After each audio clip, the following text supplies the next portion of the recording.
Sebetulnya dengan melihat peserta yang usianya kira-kira sudah 40-an, kata galau ini agak aneh ya.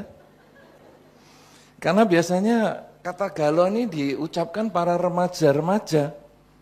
Ini kok umur 40-an dan malah saya sendiri sudah 50, hampir 60. Suruh membahas galau. Saudara-saudara, selain kata galau yang harus dibahas, padahal pendengar adalah 40 tahunan, juga temanya adalah bersahabat dengan galau. Artinya, berteman dengan galau. Artinya, dekat dengan galau, melekat dengan galau. Berarti menyenangi kegalauan. Nah, kemudian tadi dari MC menyebutkan supaya kita tidak lagi berkumpul dengan galau. Saya jadi heran. Kan kita mau bersahabat dengan galau. Ini kok malah jadi mau berpisah dengan galau. Jadi saya bingung sekarang, alias saya sendiri galau. Bener-bener galau ini saya sekarang, karena yang saya siapkan adalah bagaimana nih sekarang berteman dengan galau, bersahabat dengan galau. Baru duduk di sini, supaya kita tidak bertemu dengan galau lagi. Ya, sampai akhirnya mic-nya pun membuat galau juga. Ya, baiklah. Saudara-saudara semua, galau ini apa sebetulnya? Kata-kata galau ini memang baru-baru ya muncul. Saya kira beberapa Anda yang ada di sini ada yang belum tahu enggak kata galau. Artinya maksud saya. Ada yang bisa tunjuk jari mungkin yang belum tahu artinya galau? Woi, Sungguh, belum tahu. Oke, yang lain? Yang lain siapa yang belum tahu juga? 1, 2, wah.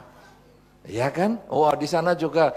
Makanya, karena kalau sudah 40 tahun ke atas, kata galau ini membuat mereka galau juga. Apa sih ini galau ini? Saudara-saudara, kata galau itu sebetulnya walaupun sudah masuk di kamus bahasa Indonesia, cuman jarang dipakai. Itu mewakili kata bingung. Bingung. Galau itu bingung, kacau pikirannya, ruwet, semrawut. Tapi jalan raya tidak bisa disebut jalan galau. Bagaimana ya ini jalannya hari ini mau masuk ke sini kok galau banget. Mobil mau keluar mau masuk galau. Udah bisa itu ruwet itu. Ya, ruwet semrawut. Kalau lebih cenderung pada pikiran atau perasaan yang kacau, bingung, tidak ngerti apa yang mau dikerjakan. Ya, sehingga kalau tadi waktu saya ngetuk-ngetuk mic-nya kok nggak bunyi-bunyi, nggak ngerti nih apa yang mau dikerjakan. Jadi inilah galau, gitu. Ya. Nah, jadi sekarang semua sudah tahu kan, itu jadi cuman arti kata saja. Ya, yang baru berkembang akhir-akhir ini. Nah, saudara-saudara, jadi sekarang kita mau lanjutkan tema kita yaitu bersahabat dengan galau. Artinya, marilah kita bersahabat dengan kebingungan,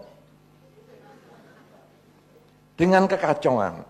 Bagi Anda yang sudah kacau, sudah bingung, saya ucapkan selamat. Sudah tidak perlu mendengarkan ceramah ini lagi, karena memang ceramah isinya nanti adalah bagaimana supaya galau itu jadi sahabat kita. Kalau Anda sudah suka bingung, sudah suka kacau, berarti Anda sudah berhasil bersahabat dengan si galau. Tapi bagi Anda yang masih tenang, yang Anda yang belum bingung, inilah kesempatan. Supaya selesai acara ini, kita bisa bingung semua, kacau semua, dan berhasil bersahabat dengan galau. Mau? Mau? Hah? Nggak mau? Nah, tema kita bersahabat dengan galau. Kalau cuma membuat bingung lebih gampang daripada membuat orang tidak bingung. Mau bingung atau mau tidak? Temanya bagaimana nih panitia? Temanya bersahabat dengan galau. Enaknya tetap dibikin bersahabat dengan galau atau pecah sahabat dengan galau nih? Enaknya pecah sahabat, putus hubungan dengan galau, atau mau tetap galau? Jadi Anda yang galau, pulang tambah galau, yang belum galau, menjadi galau. Bagaimana? Putus hubungan dengan galau atau tetap bersahabat dengan galau? Bersahabat? Putus? Oh ya, putus hubungan dengan galau. Iya, baik saudara-saudara, kita nanti akan memutuskan hubungan dengan galau itu. Apa sekarang yang membuat kita bingung? Siapa yang bingung? Semua orang sering mengalami kebingungan. Kadang-kadang mau ke sini saja bisa bingung. Ini jalannya sudah benar belum ya? Aku jadi galau ini ya. Mau ke sini aja, mau ke Wihara Dharma Suci saja kok jadi nggak tahu jalannya, bingung. Kemudian kalau anak sekolah nih beberapa saya lihat masih ada beberapa anak muda, saya nggak tahu di bawah-bawah mungkin banyak juga di lantai 2, lantai 1, anak-anak muda ya. Galau, memikirkan bagaimana ya saya mau milih sekolah di mana ya. Ini galau. Kemudian kalau sudah ketemu sekolah atau asal sekolah, asal-asalan, mau milih pacar, galau. Enaknya pacar yang mana ya? Yang ini apa yang itu atau yang sana? Ada 3 pilihan. Saya tinggal memilih saja, galau. Kenapa galau? Karena 3-tiganya nggak mau sama saya. Aduh.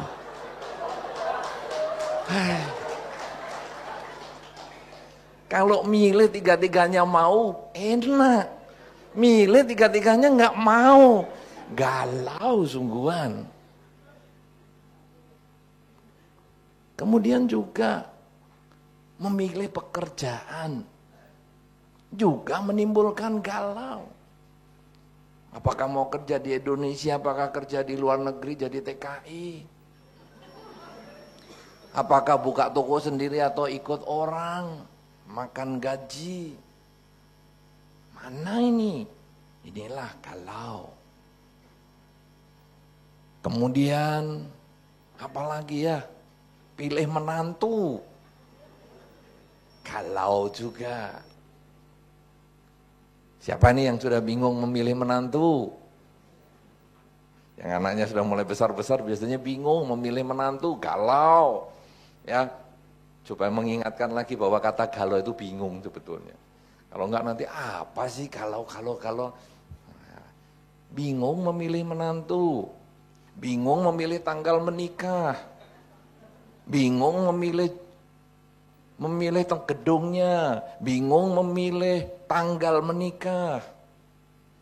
Mau tanggal berapa ini? 11 bulan 12 tahun 13 jam 14.15. Enak. 11, 12, 13, 14. Sulit loh mencari tanggal itu. Nah, kadang-kadang kita kemudian bingung semua. Saudara-saudara, inilah bingung. Kita sudah menjadi sahabat kegalauan. Kita sudah selalu bingung sejak dulu.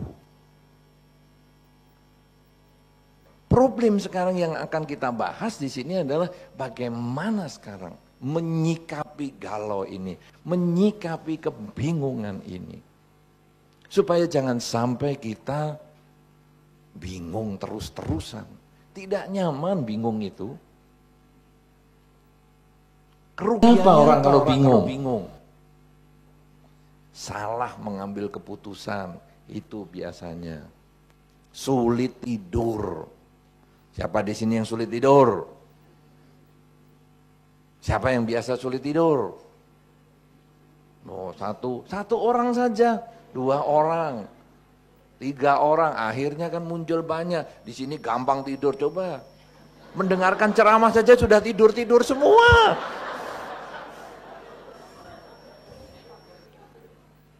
Iya toh?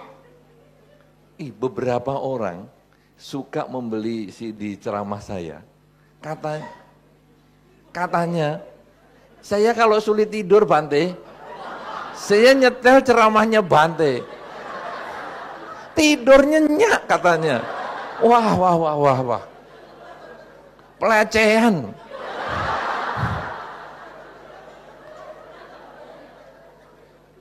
Pelecehan sungguhan. Saya ceramah susah-susah, cuma untuk obat tidur. Jangan dijadikan ide loh ya. Ini saya menyebutkan ini bukan untuk ide Anda yang iya ya bener juga. Belum pernah aku coba ini.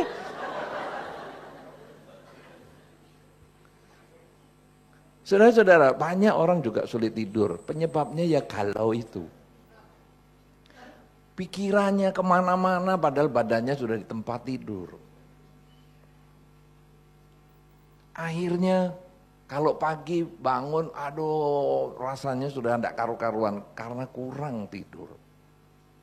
Kemudian galau, bingung, menyebabkan orang hilang nafsu makan. Itu juga ada. Rasanya berkurang nafsu makannya. Lihat ini, lihat itu, sudah tidak fokus. Itu biasanya orang kalau yang sudah di meja makan kemudian pandangannya kosong, kemudian sendok cuma dipukul-pukulkan.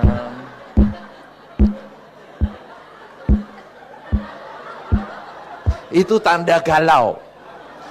Kenapa sendok dipukul-pukulkan? Karena piringnya kosong. Tempat nasi kosong.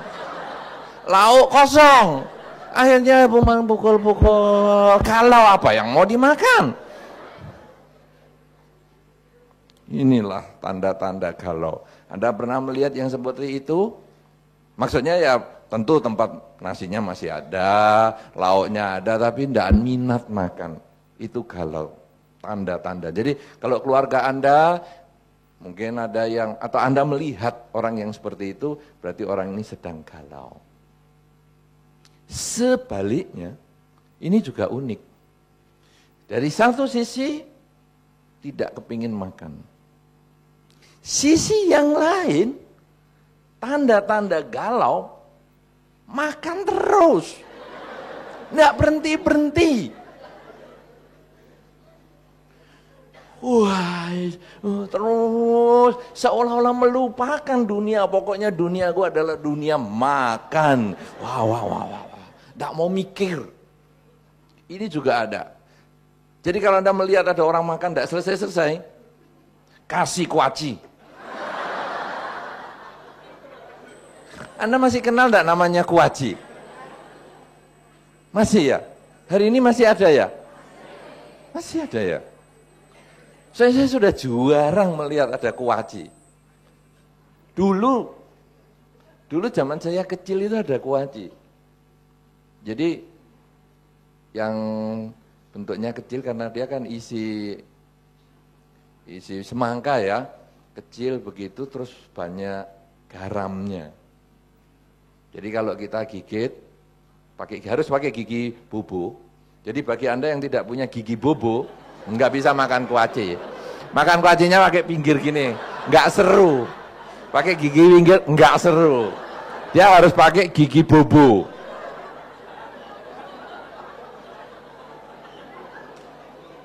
Ya, nah digigit. Bagi yang punya gigi bobo, happy lah Anda. Gigit, terus dibuka, ambil. Anak sekarang belum tentu tahu loh. Ya, nah itu dulu. Kalau sudah semalam suntuk makan itu, pagi, bibir rasanya tebel sekali ya. Karena guarnya banyak di situ. Tapi beberapa tahun ini terakhir ini saya tidak pernah melihat kuaci yang bentuk itu. Tidak ada ya? Hah? Sudah tidak ada toh?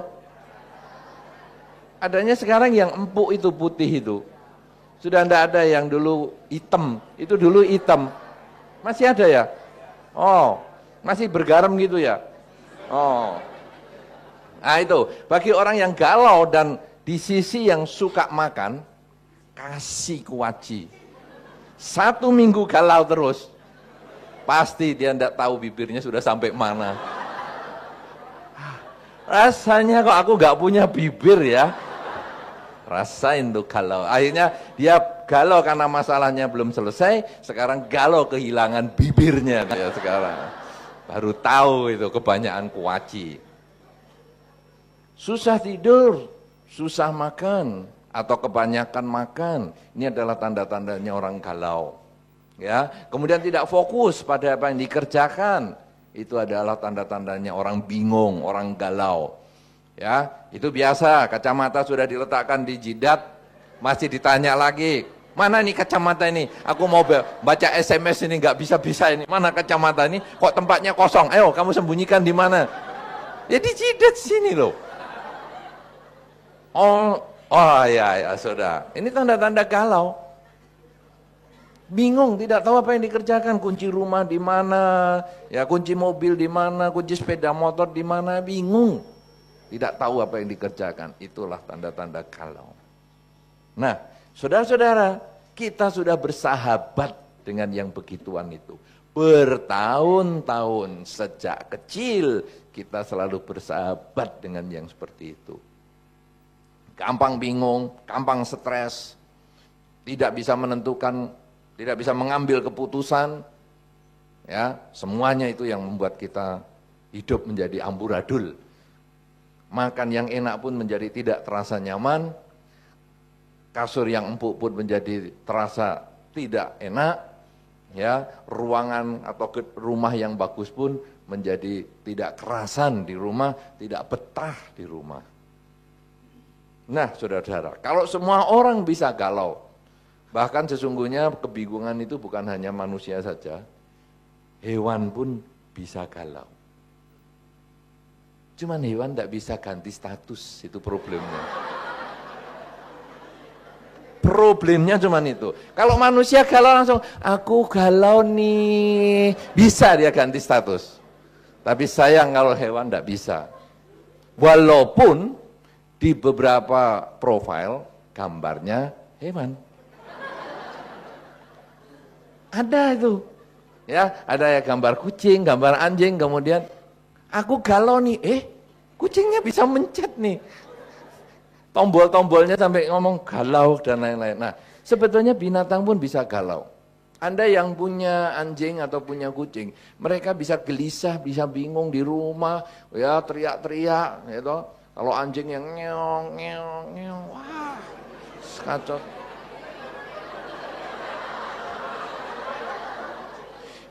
Maaf ya, ini anjing galau. Kalau anjing masih bisa guguk, itu belum galau. Tapi kalau sudah ngeong, ngeong, wah itu anjing super galau. Bingung dia sudah. Dah tahu, sampai suaranya sendiri saja lupa. Ngikut sama tetangga, ngeong, ngeong. Itu anjing galau. Ada itu yang semacam itu. Nah, saudara-saudara, anjing galau, kucing galau, burung, ikan tidak bisa ganti status, tapi juga tidak bisa menyelesaikan masalah. Tapi kalau kita yang galau, kita yang bermasalah, kita punya jalan untuk menyelesaikan masalah. Apalagi kita secara dharma bisa kita menyelesaikan masalah.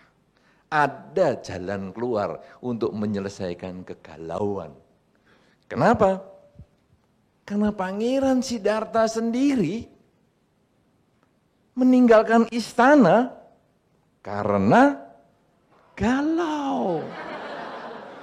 Cuma zaman itu di terjemahan kitab suci belum ada kata galau. Beliau bingung. Ya, hidup cuma seperti ini. Ketika aku punya anak, ya belenggu lahir nih. Terjadi ikatan ini. Aduh. Lihat istana mewah, aduh. Lihat posisinya sebagai anak raja, yes. Apa itu? Bingung. Keluarga yang bagus tidak bisa membeli usia tua, sakit dan mati supaya lenyap. Enggak bisa. Tua, sakit, mati walaupun keluarganya bagus, hartanya banyak sebagai anak raja.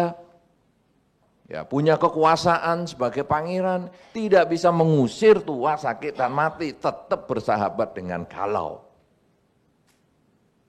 Sampai akhirnya, wah ini kalau caranya seperti ini, hidup ini tidak akan pernah bahagia. Karena selalu galau. Akhirnya Pangeran Siddhartha meninggalkan istana. Oleh karena itu saudara-saudara yang sudah bersahabat dengan galau, sesungguhnya wajar sekali. Bahkan seorang Pangeran Siddhartha saja mengalami seperti Anda. Galau, bingung. Kalau Pangeran Siddhartha bingung, punya anak, aduh kemelekatan nih. Bingung punya istana 3, bingung sebagai anak raja. Tapi kalau kita kadang-kadang bingung, tidak punya anak. Bingung, kontrak saja tidak bisa bayar. Bingung, kekuasaan apa, jadi Pak RT saja nggak kepilih. Bingung, galau. Pak RT saja ditolak. Cuma Dasa Wisma saja ditolak.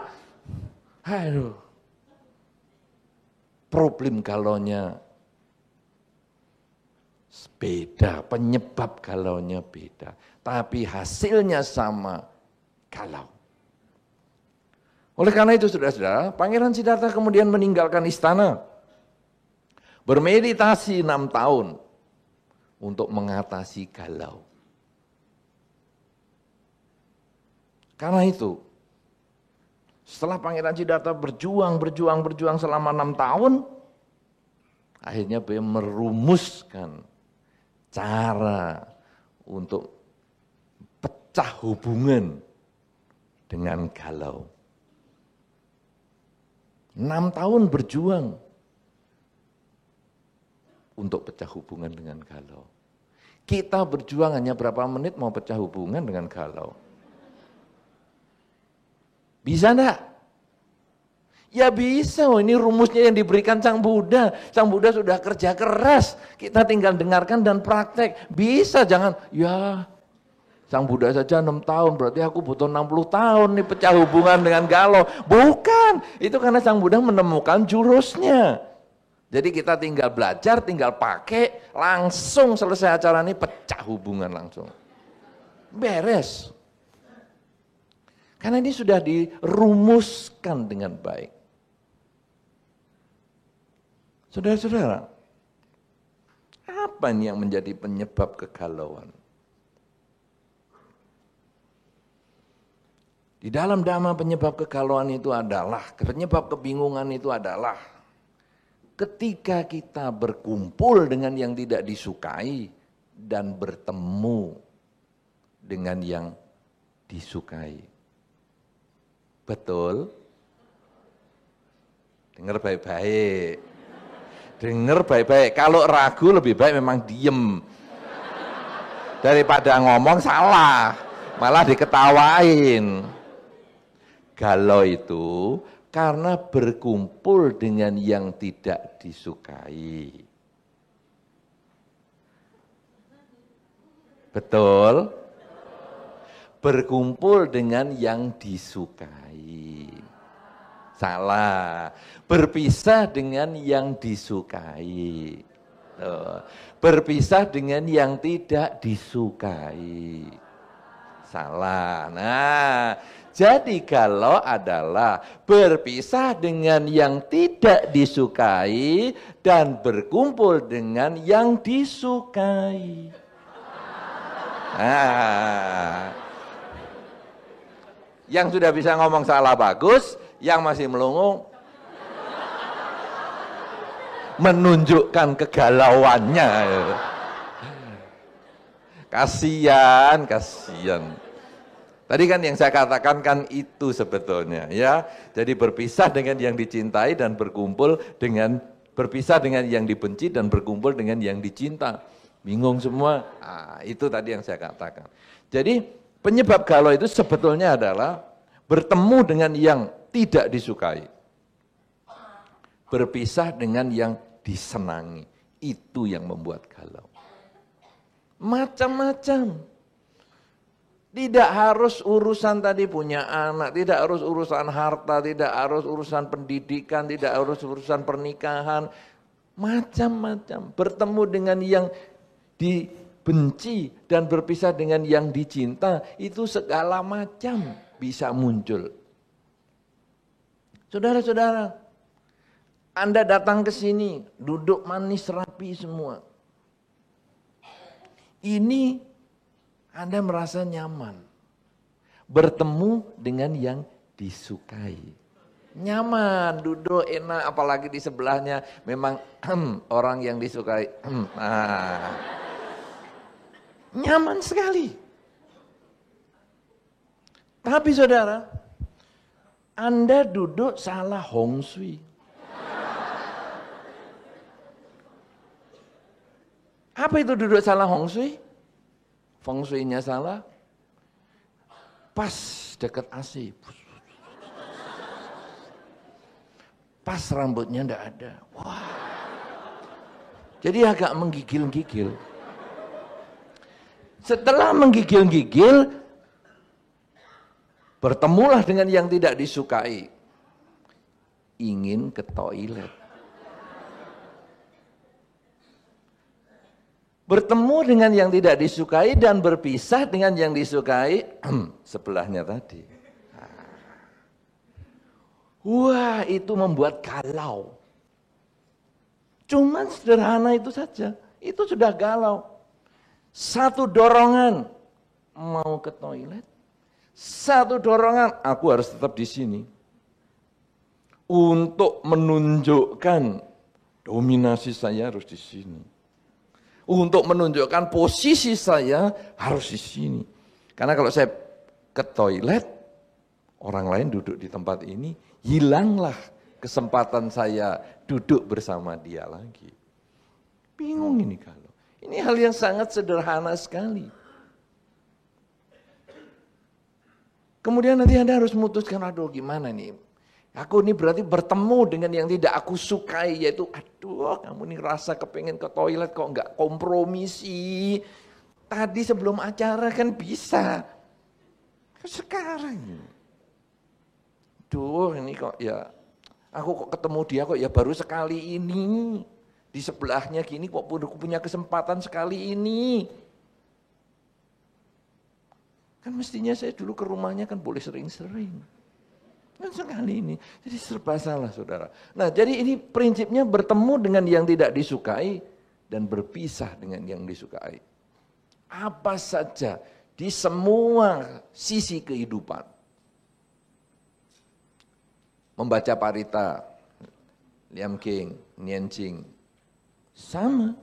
Baru baca, enak sekali, nikmat sekali. Lalat datang. Sangat sederhana. Pernah ngalami belum? Pernah? Nah, baru baca asik nih. Wah, enak nih. Suasana nyaman nih, moodnya kena nih. Wah, baca. Lalat datang. Dan lalat itu nempel di tempat yang kotor-kotor. Nah, nempel yang kotor salah satunya kuping. Karena kita suka dengar gosip. Suka dengar yang jelek-jelek. Ya. Di sini. Wah. Itu kita baca mood bisa hilang loh.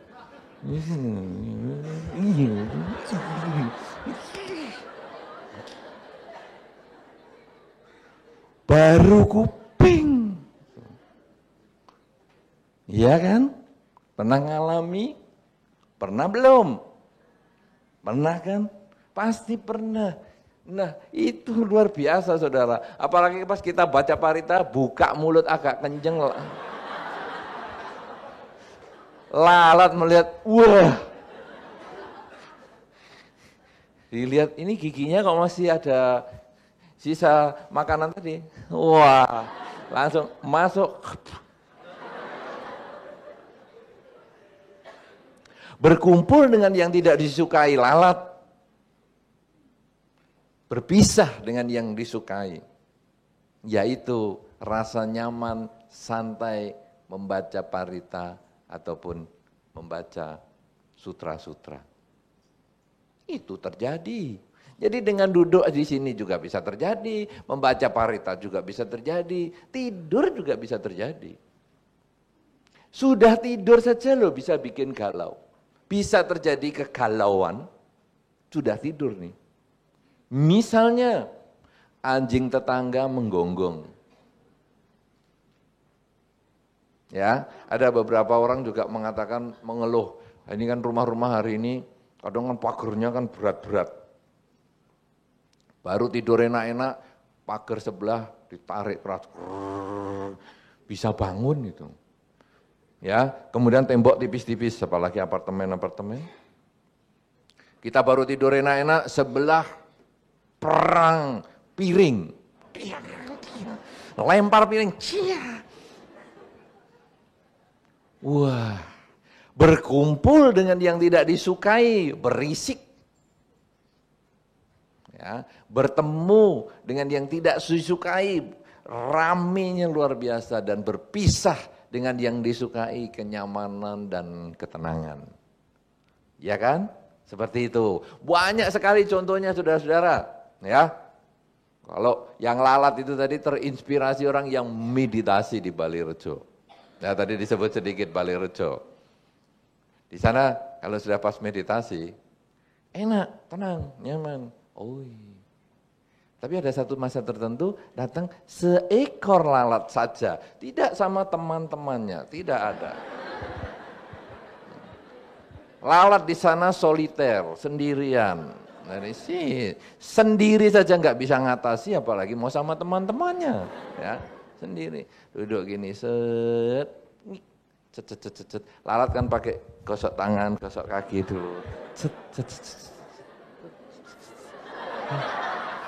Wah, masuk hidung. Kadang di pojok mulut sini. Dia pakai tangannya buka bibirnya, kita dah. Oh. Dan kalau pas masuk kuping itu yang paling seru. Itu dari bulu kaki sampai bulu kepala.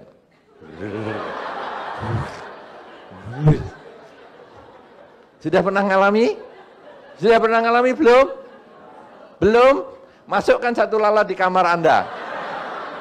Nanti Anda akan ngalami seperti itu. Anda duduk diam-diam. Nanti Anda alami itu dan unik sekali. Sampai saya ketemu beberapa orang, kenapa ini mukanya ditutup semua? Ya kalau nutupnya pakai kain, pakai tisu. Apa ini? Oh, lalat Bante. Oh, lalat suka kekotoran. Nempel di mana ini tadi? Nempel di kuping. Ya itulah kupingmu suka denger yang jelek-jelek. Nempel di bibir. Itulah bibir suka ngomong yang busuk-busuk. Nempel di mata Bante. Itu dia. Mata juga suka lihat yang jelek-jelek. Hidung suka cium-cium, yang jelek-jelek juga. Itu lalat tahu kejelekanmu. Oh gitu Bante ya? Iya. Oh ya sudah. Kalau gitu gimana Bante? Ya jangan pakai tisu dong. Terus pakai helm. Wah. Akhirnya helmnya penjaga wihara diambil sama dia. Pakai helm di kacamatanya, rapet. Habis itu pingsan sendiri. kacau. Inilah saudara, berkumpul dengan yang tidak disukai dan berpisah dengan yang dicinta. Itu penyebab galau. Nah, sekarang bagaimana nih cara mengatasinya? Ada beberapa cara, saudara.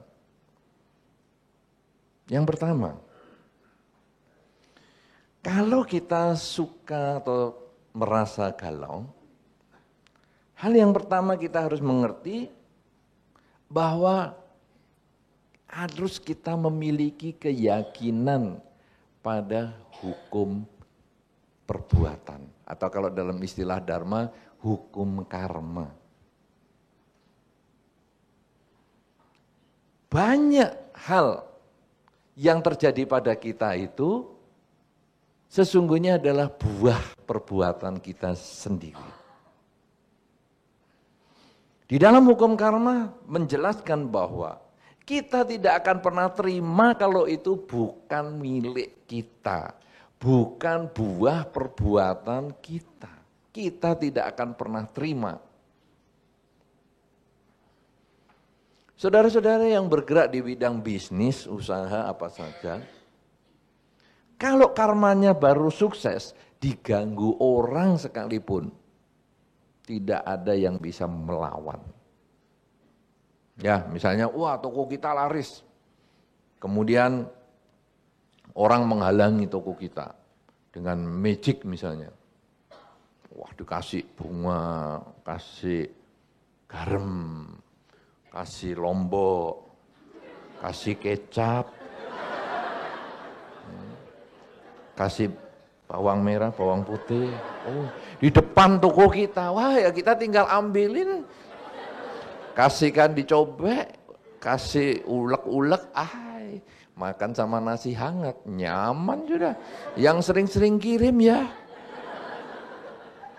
Tapi biasanya cuma kirim garam aja, wah tekanan darah yang bisa langsung naik nih. Kirim kok cuma garam. Saudara-saudara, kalau kita karma baiknya kuat, di magic apapun juga nggak bisa. Kemudian orang mengatakan, hebat ya. Dukun kita kalah loh sama dia. Sampai habis garam berapa banyak itu. Harga garam naik lagi kan impor nih garamnya nih. Dari Jerman lagi impornya. Nggak kena. Nah, iya garam impor soalnya. Garam bule soalnya. Kalau mau kena harus garam lokal. Iya kan? Nah, saudara-saudara, kenapa? Karena dia punya karma baik sehingga tidak bisa di magic. Wah itu kalau pakai magic, oke. Sekarang toko kita rame, kemudian di magic nggak bisa. Lalu sebelah jual murah. Barangnya di kita harganya 1.000, dia jual cuma 800 plus diantar ke rumah. Wah. Tapi saudara-saudara, cara yang seperti itu kalau karma baik kita kuat, kita tetap beli yang, kita tetap laris kok walaupun harganya Rp1.000. Saudara-saudara, pernah enggak Anda beli di tempat yang lebih mahal dan Anda juga merasa happy? Sekalian berdana lah. Pernah belum? Pernah toh? Tapi ngomongnya jangan tulus ya, sekalian berdana lah. Jangan. Ya sudahlah, sekalian berdana lah. Sudah terlanjur mau apa? Kan ini ditulis, barang yang sudah dibeli tidak boleh dikembalikan. Ya sudahlah berdana, lain kali awas ya. Itu ngancem namanya ya. Kalau normal-normal saja ya sudahlah enggak apa-apa kita berdana. Bahkan saudara, kadang walaupun harga di situ mahal, kadang-kadang kita juga membeli dengan mengatakan sudahlah langganan kok ini. Enak sama dia barangnya, ada harga yang mahal, biasanya barangnya juga bagus. Ini murah-murah nanti barangnya jelek. Sudahlah kita beli yang di tempat yang mahal. Kadang kita pun memilih begitu. Kenapa saudara? Karena orang yang jual harganya mahal ini atau yang lebih mahal ini, dia punya karma baik yang kuat. Artinya sekarang, semua yang kita terima, yang menimbulkan kegalauan, itu adalah dari buah karma kita. Kalau kita memahami satu hal dulu ini, galau itu langsung lenyap, langsung hilang. Baru satu tahap nih, belum tahap-tahap selanjutnya. Kan kita hari ini sampai jam 12 malam. Gitu? Ini baru satu ini, satu resep mengatasi galau. Kita jam 12 malam tapi di rumahnya masing-masing maksud saya. Nah, misalnya apa sekarang? Aduh, aku ini kok sakit-sakitan ini bagaimana ya, padahal aku mau pergi tapi ini sakit. Sudah karmanya. Oh gitu ya? Ya sudahlah. Ya sudah karmanya. Duh, toko kok sepi ya? Ya sudah karmanya. Enak loh. Kata itu. Ya mau pergi banyak kempes. Emang karma dah. Pasangan hidupku kok modelnya gini ya? Karma ini juga. Anakku nih sekolahnya bagaimana nih kok bodoh-bodoh ini? Ya karma. Saudara-saudara, dengan menyebut karma itu, sebetulnya ya lumayan kita sudah terima itu sebagaimana adanya. Mengurangi masalah banyak. Sayangnya bukan berhenti sampai di situ. Kalau berhenti sampai di situ kita jadi sesat. Sakit gimana? Ya karma. Nanti kalau sudah karmanya baik kan sembuh-sembuh sendiri. Matilah orang sakit begitu caranya. Ya, bukan begitu. Jadi ya sudahlah, ini karmanya. Itu untuk kita menerima sebagai kenyataan. Bahwa kita tidak akan pernah mendapat yang memang bukan milik kita. Tapi di lain kesempatan, kita harus lebih menjaga. Ya, kita harus menjaga supaya hal yang buruk jangan terjadi, hal yang baik bisa kita munculkan. Saudara-saudara, Anda datang ke ruangan ini dengan menggunakan sepatu dan sandal yang bagus, yang lengkap. Oke, bagus, aman. Tapi kalau masuk ke ruang sembahyang misalnya, Anda tinggalkan sepatu di luar, kalau pulang hilang, kata yang pertama harus keluar, karmanya. Tapi jangan lalu, ya sudahlah karmanya sepatuku hari ini hilang nih yang harga 200.000. Ada enggak sepatu 200.000? Ada ya? Ada yang di pinggir jalan yang 50.000 aja, 10.000 ada tuh. Di samping di jalan raya di Blitar sana ada 10.000. Tapi masalah dipakai 2 jam rusak itu urusan belakangan. Ya, tapi ada, saya sebut ada. Wah, ini sepatu 200.000 hilang nih. Ya, sudah karma lah. Tapi enggak apa-apa lah. Karma buruk saya yang 200.000 hilang. Ya sudah. Lain kesempatan saya mau bikin karma buruk saya hilang 500.000. Jadi saya pakai sepatu yang 500.000. Jadi kalau hilang lagi, berarti kan aku mengurangi karma buruk. Lebih banyak kan 500.000. Nah, lain kali aku beli sepatu yang 3 juta. Supaya karma burukku habis. Ini sesat bagian ini. Ini salah. Bukan cara itu. Kita menerima, ya sudah hilang. Ini karmanya nih 200.000. Tapi lain kesempatan, aku tidak mau sampai kehilangan lagi. Aku bawa tali rafia. Untuk apa?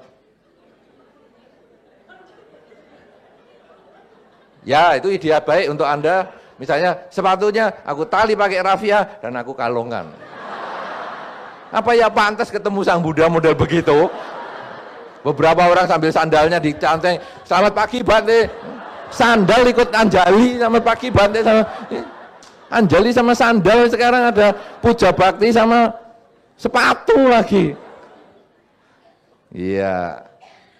Sepatunya ditali sama tiang di depan wihara.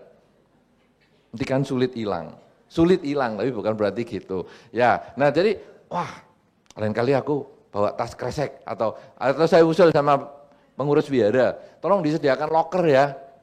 Jadi nanti aku titip sepatu di situ. Jadi hilang yang sudah 200.000 tadi sudah. Tapi itu menjadi pelajaran untuk kita tidak ulang di masa depan. Kalau ketika kita ngalami sakit, ya sudah ini karmaku, sakit. Berpisah dengan yang dicinta, kesehatan. Bertemu dengan yang dibenci, penyakit. Karma ini. Ya sudah karmaku. Tapi aku tidak mau memetik buah karma buruk yang seperti ini. Aku harus cari sebabnya. Kenapa aku sakit-sakitan? Oh, karena aku gaya hidupnya kurang bagus. Suka melek malam, kemudian aku kurang istirahat. Oke, kalau gitu sekarang aku perbaiki. Aku kurangi melek malamnya, aku lebih banyak istirahat, dan aku bisa lebih sehat. Nah, ini menerima kenyataan dan menggunakan kenyataan itu untuk maju. Kemudian, wah aku sudah sehat nih, aku sehat. Wah sehat juga bagian dari karma. Karena kata karma ini banyak terjadi di masyarakat, dianggapnya karma itu adalah selalu karma buruk. Sehingga orang-orang yang di masyarakat, walaupun bukan Buddhis, dia menggunakan kata karma itu untuk hal-hal yang buruk. Misalnya ada anak muda ngebut, kemudian jatuh, karmamu, rasain lo. Ya kan? Tapi kalau orang baik, sukses, jarang orang mengatakan karmanya itu. Nah, kalau di luar tidak mengatakan karmanya. Nah, kita di dalam Dhamma, karma itu adalah yang baik dan yang buruk. Jadi ketika ada orang jatuh memang karma buruk. Ya sudah kalau gitu lain kesempatan dia lebih hati-hati supaya tidak jatuh. Tapi kalau dia sukses, dia juga karmanya. Kalau gitu sekarang saya cari sebabnya supaya saya bisa lebih sukses. Nah, ini yang pertama kita memahami tentang karma. Ya, yakin pada karma. Itu untuk mengatasi kegalauan. Terima kenyataan, gunakan kenyataan yang baik untuk ditingkatkan, yang buruk kita perbaiki. Yang kedua, untuk mengatasi galau adalah menjaga kemoralan. Loh, apa ini hubungannya kemoralan dengan galau? Saudara-saudara, orang yang galau, kalau kemoralannya lemah, kemoralan itu misalnya dalam Dhamma tidak membunuh, tidak mencuri, tidak berzina, tidak bohong, dan tidak mabuk-mabukan. Orang yang galau, kalau kemoralannya lemah, sangat gampang dia melanggar kemoralan. Contoh yang gampang, orang yang galau itu gampang mabuk-mabukan. Dipikirnya kalau sudah mabuk, semua urusan hilang. Ya betul, waktu mabuk sampai teler, hilang urusan. Tapi begitu sadar, urusannya tambah.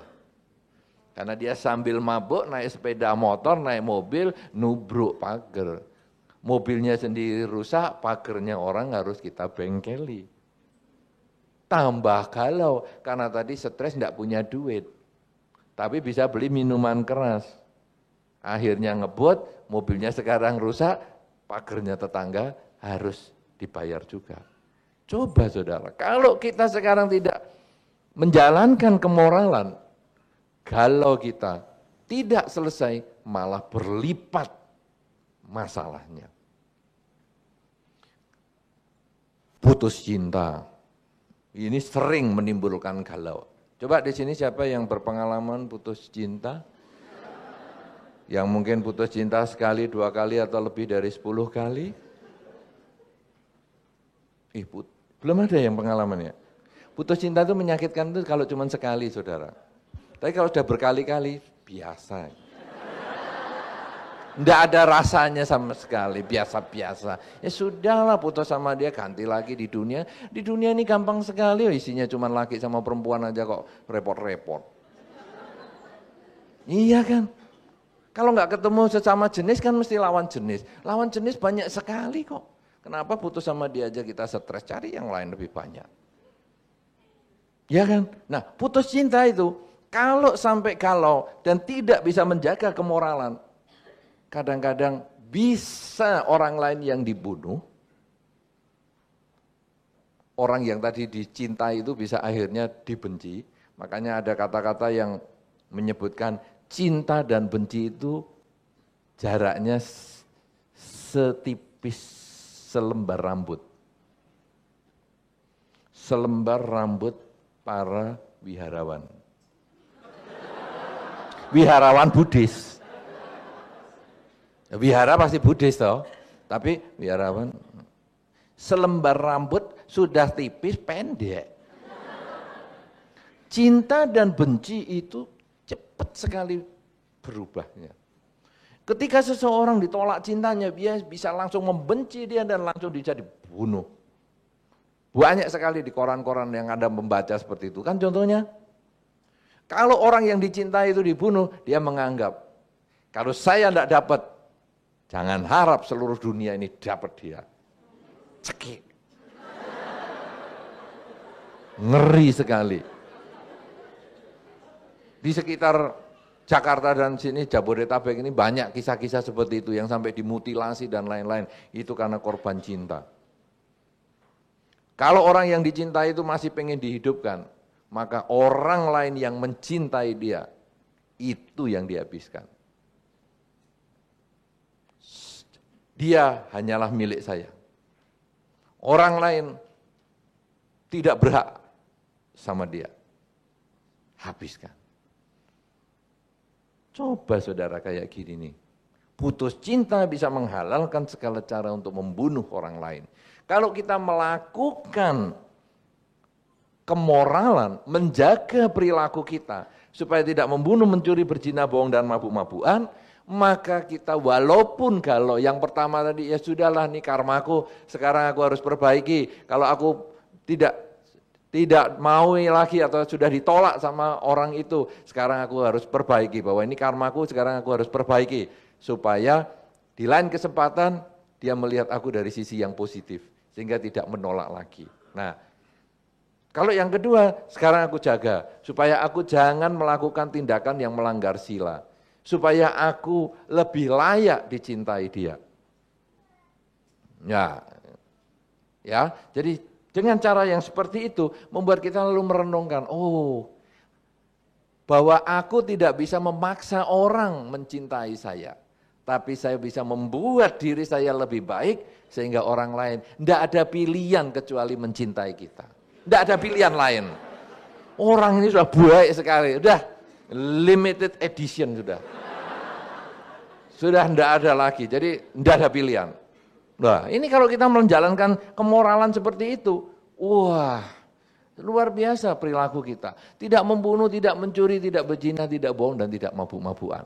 Ya, itu adalah cara kita yang lebih pasif untuk menyelesaikan kegalauan kita.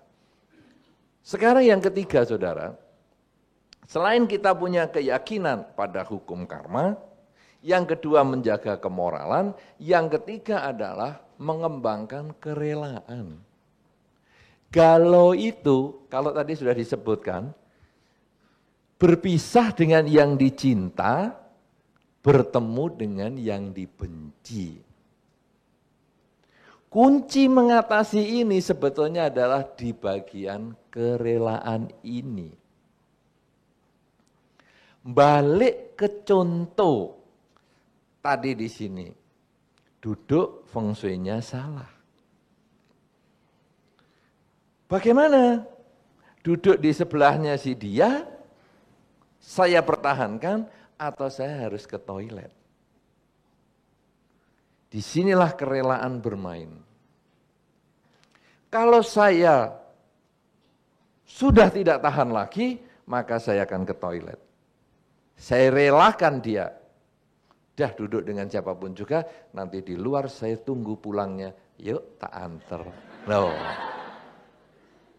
Ini kerelaan. Atau aku rela menahan.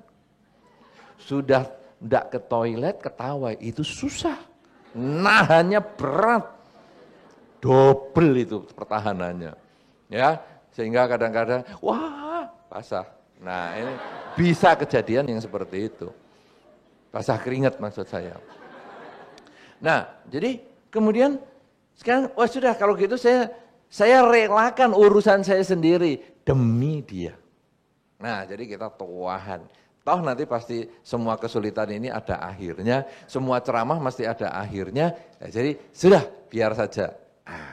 Tahan. Tapi kunci kerelaan ini adalah mengatasi galau. Selama Anda tidak bisa melepas sumber kegalauan itu, Anda tidak akan pernah bisa menyelesaikan. Kerelaan, jadi ya sudah, memang dia begitu, ya sudah, dia rela. Pacarku kok begini ya, ya ini memang karmanya. Karmaku memang seperti itu, pacarku aku dapat yang tidak terlalu bagus. Ya ini karmaku, tapi aku tetap menjaga kemoralan. Walaupun pacarku tidak bagus, bukan berarti aku kemudian mau sama yang lain. Enggak, aku tetap jaga. Ini perilaku kita sudah hebat. Di mata masyarakat juga hebat. Hebat ya, pacarmu sejelek itu pun kamu tetap setia loh.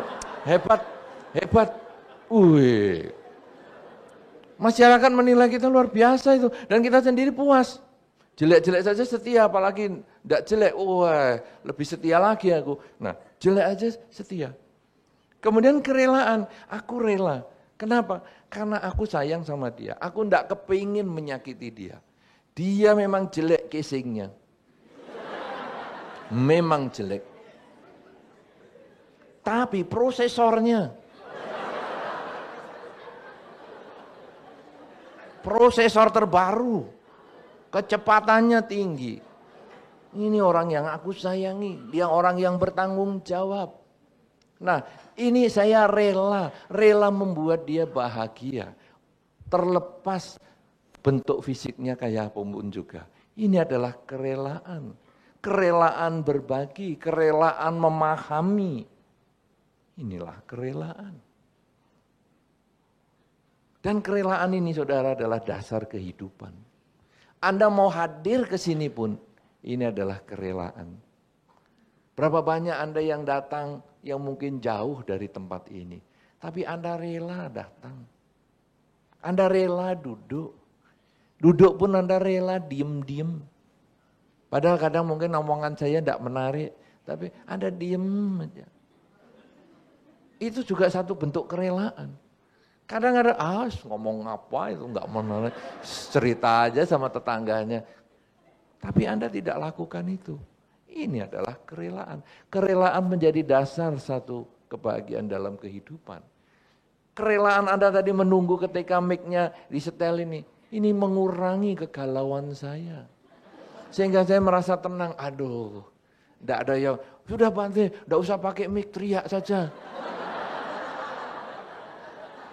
Ya saya bisa teriak untuk 5 menit pertama.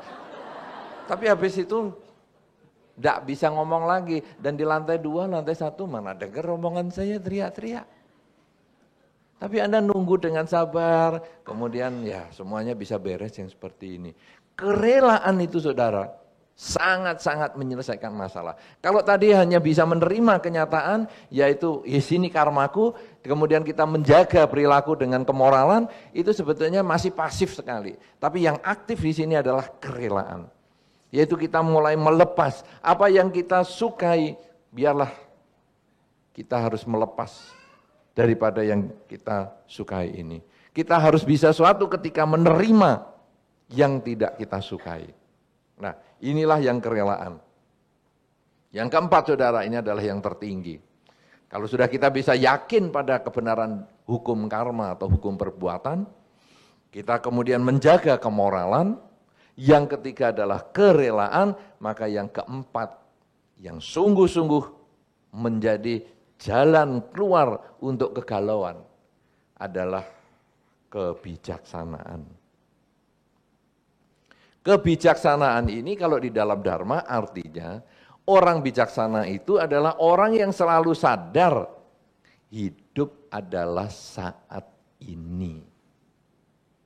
Anda yang tadi Anda pernah hidup tapi sudah tidak hidup. Bagaimana? Anda yang jam 5 sore tadi? Anda bisa kembali ke jam 5 sore? Tidak. Tidak bisa. Tidak bisa. Anda tidak bisa kembali ke yang jam 5 sore. Mau kembali yang jam 5 sore berarti Anda nunggu besok. Tapi besok berarti umur Anda sudah bertambah 1 hari. Berarti bukan yang jam 5 sore ini. Artinya Anda yang tadi sudah pernah hidup.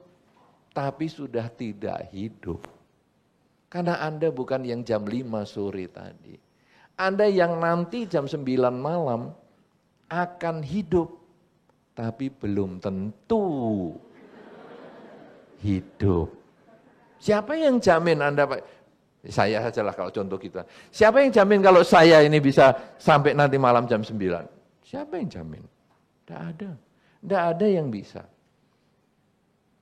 Karena hidup dan mati itu seperti membalik telapak tangan.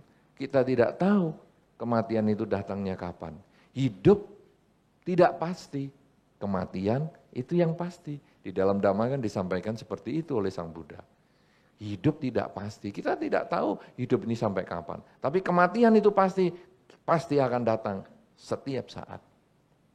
Kita yang jam 5 sore tadi pernah hidup tapi sudah tidak hidup.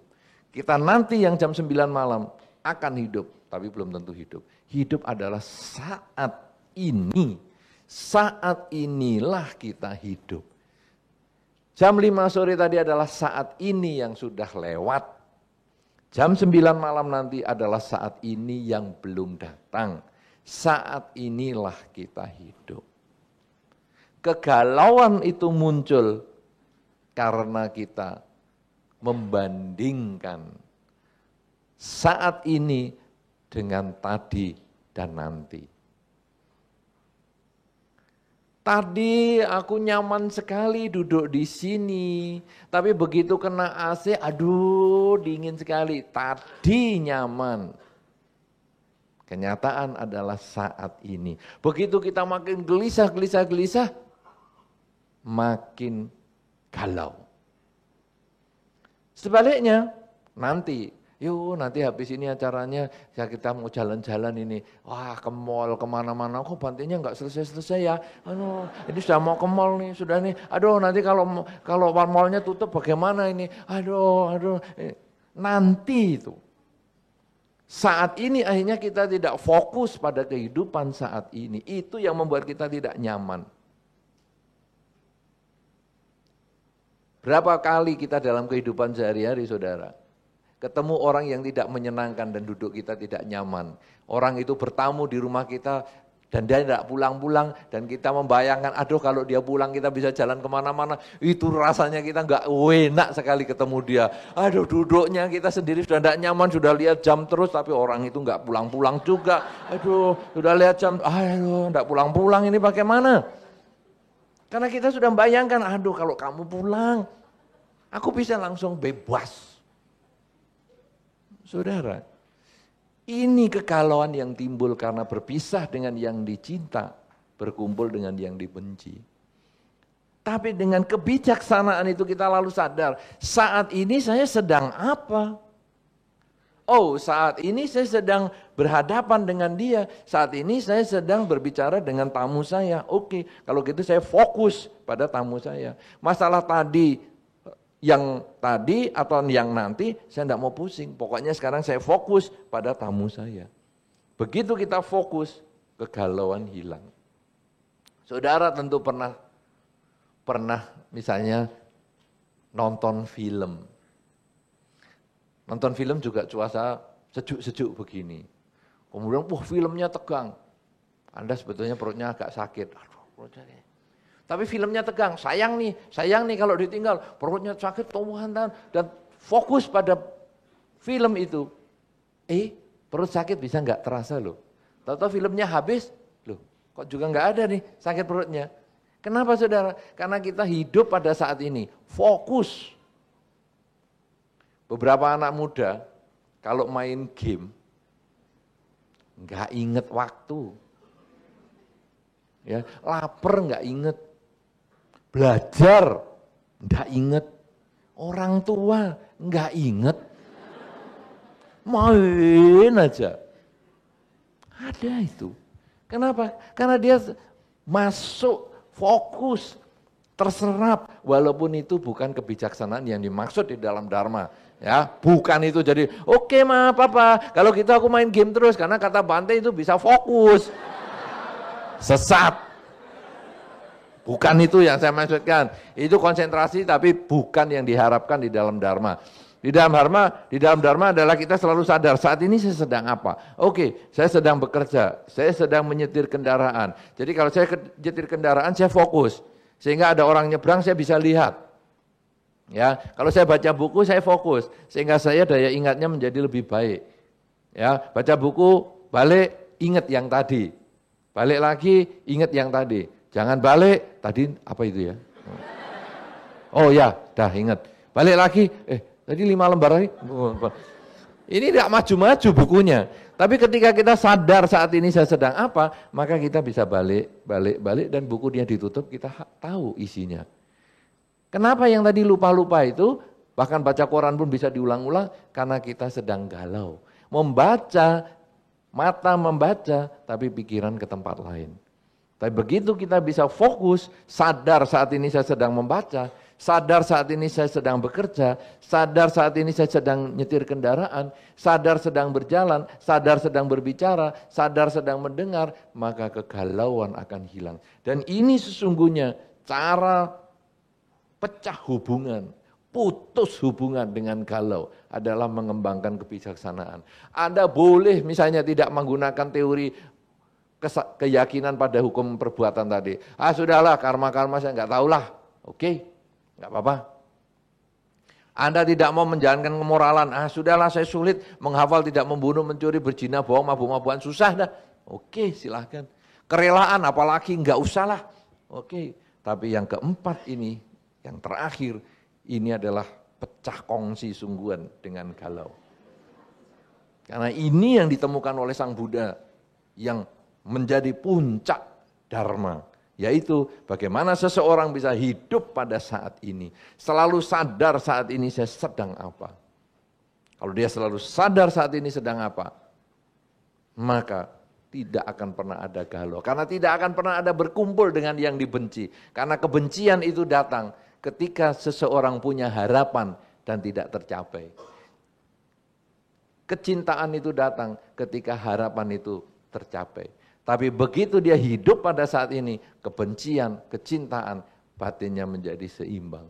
Sehingga akhirnya kegalauan lenyap, pecah hubungan, pecah kongsi dengan galau. Dan hidup pun menjadi bahagia. Karena itu saudara-saudara, Anda sangat beruntung sebagai seorang umat Buddha. Anda tidak perlu menyelesaikan kegalauan dengan sulit-sulit. Tidak perlu bermeditasi 6 tahun di hutan seperti Pangeran Siddhartha. Tidak perlu lagi. Selesai acara ini, kalau Anda dengar baik-baik dan Anda selalu mengulang di dalam batin, saat ini saya sedang apa? Saat ini saya sedang duduk.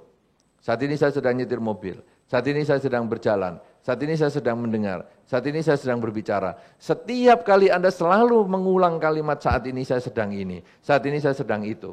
Maka saat ini juga Anda pecah hubungan dengan galau. Saat ini juga Anda bahagia.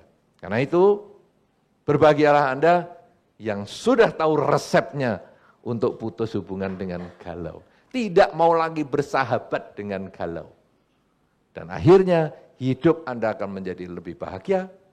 Anda lebih bisa menggunakan setiap saat kehidupan Anda untuk membahagiakan lingkungan Anda. Dan di kehidupan-kehidupan mendatang pun Anda akan bahagia. Bahkan kalau Anda pecah galau ini dengan sungguh-sungguh selalu sadar setiap saat, maka tidak akan pernah lagi Anda terlahirkan di alam manapun juga. Karena itu, terus masukkan dalam pikiran kita, terus ulang di dalam batin kita, saat ini saya sedang apa.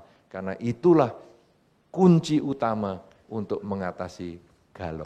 Semoga apa yang saya sampaikan di sini memberikan manfaat, menumbuhkan semangat Anda untuk mempelajari dan melaksanakan Dharma, serta memberikan kebahagiaan untuk Anda di dalam melaksanakan Dharma, sehingga akhirnya kegalauan-kegalauan dalam semua segi kehidupan Anda lenyap, dan kebahagiaan menjadi milik Anda, kebahagiaan milik keluarga Anda, dan kebahagiaan menjadi milik semua makhluk.